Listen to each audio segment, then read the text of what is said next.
The Ries Report with Al and Laura Ries. Ladders in the mind. We live in Atlanta, so we fly Delta Airlines a lot, a real lot. Well, in the current issue of the Delta Sky magazine, we saw some very, very interesting ads. Matter of fact, a lot of very, very interesting ads. For example, the best Italian restaurants. Here's an ad, by the way, listing 19 of the best Italian restaurants around the country. And then very close to that is an ad listing the 22 best seafood restaurants in the country. Why do restaurants pay money to put their name on a list? It's pretty simple, isn't it? I mean, if you travel around the country and you want to have seafood and you're going to, let's say Atlanta, you say to yourself, what's the best seafood restaurant in town? Oh, here's a list. I could find it that's interesting. I'll go to a fish market. Right next to it is the best American steakhouses, 17 of the best steakhouses in America. And then not only food, but wine. Here's 16 of the best wine cellars among restaurants in America. If you're big into wine, hey, and you're flying to Seattle, you might say, wow, this is a good restaurant to go to in Seattle. It's got the best wine list. And then a sushi, of course, if you're into Japanese food. These are the 12 of the best sushi restaurants in America. And close by is another ad for the 9 best restaurants in Atlanta. And not just restaurants. This is one issue, mind you, of Delta Sky. Not just the best restaurants. We also have the best doctors in New York. 8 of the best MDs in New York City.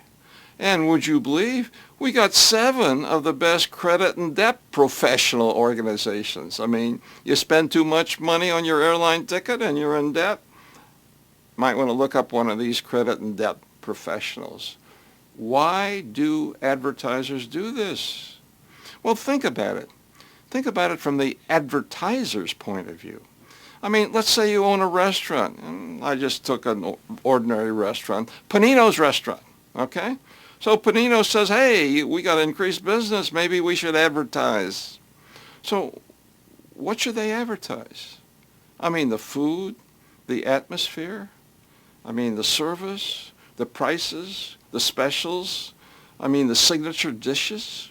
I mean, let's say they run a full-page ad talking about all those marvelous things. See, here's the problem. What is the prospect going to put in their mind? I mean, there are thousands and thousands of restaurants that you might want to go to. You can't possibly read all about these restaurants and try to file those ideas in the mind. I mean, that doesn't work. All people want to know is a simple, singular idea. What's the best seafood restaurant in town? What's the best steak restaurant in town? And so on and so forth. I mean, take Hertz, for example. Hertz rent-a-cars. I mean, sure. I mean, you can read all about Hertz and this and that and the prices and everything else. But that's not really the way people file the name Hertz in the mind. You know it's not the way they file the name in the mind. I mean, in the human mind, there seems to be a ladder for every category. Inside your mind is a rent-a-car ladder. Now, if you're like me, if you're like most people, on the top rung of the ladder is Hertz. On the second rung of the ladder is Avis. On the third rung of the ladder is National. Hertz, Avis, National. That's the way most people think about rent-a-cars. Hertz is the leader. I mean, if I want to save a few bucks, I go with Avis or National. Otherwise, I go with Hertz. Now, Avis, interestingly enough, did the one thing you got to do when you're buried down the line on the ladder. If you're not the top of the ladder, you got to recognize that fact and try to do something about it. I mean, years ago, they ran one of the most effective advertising programs ever run. Avis is only number 2 in rent-a-cars, so why go with us? We try harder. Oh, that makes sense. They're number 2. Everybody knows that. So why should I go with a number 2 company? They try harder. And one of the best things they did is give the buttons for employees. It says, Avis, we try harder. I mean, oddly enough, just having a button on the uniform made the employee actually try harder. I mean, they promised it, right? They have to deliver it. So what do they do next? They try to move up the ladder. Avis is going to be number one? You know that wasn't going to work. Now, people looked at that ad and said, oh, no, you're not. I know you're not because I'm going to go with Hertz. If I want to be number one, I want to go with Hertz.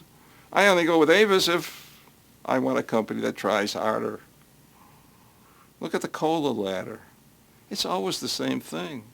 I mean, nobody analyzes chemically the difference between Coke and Pepsi.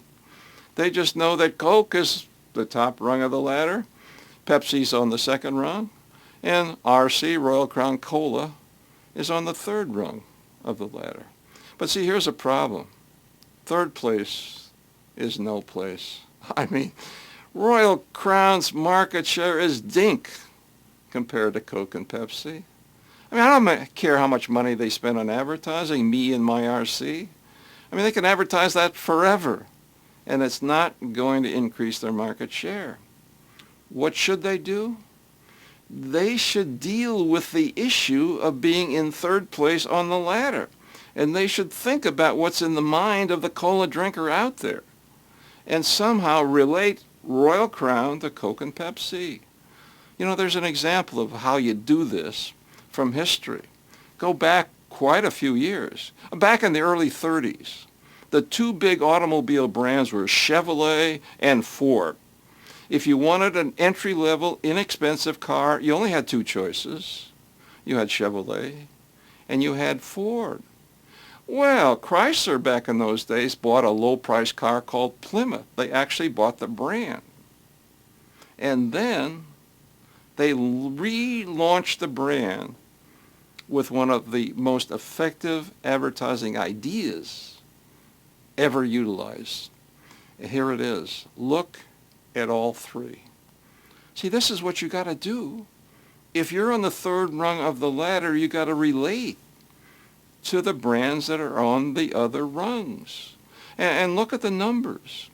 Now, Plymouth in 1932 sold 111,000 cars. It was 1933 that they launched the Look at All Three campaign. And sales more than doubled, 249,667. And they went up in 1934 to 302,557. In 1935, 382,985. In 1936, 499,480. Mind you, this is the Depression years. Very difficult to sell anything in the Depression years. Incredible. Now, in 1937, in the entry or low-cost field, there's only three brands. Chevrolet had 38.5% of the market. Ford had 38.4% of the market. And Plymouth had an incredible 23.1%. I mean, Royal Crown would die for 23% of the cola market.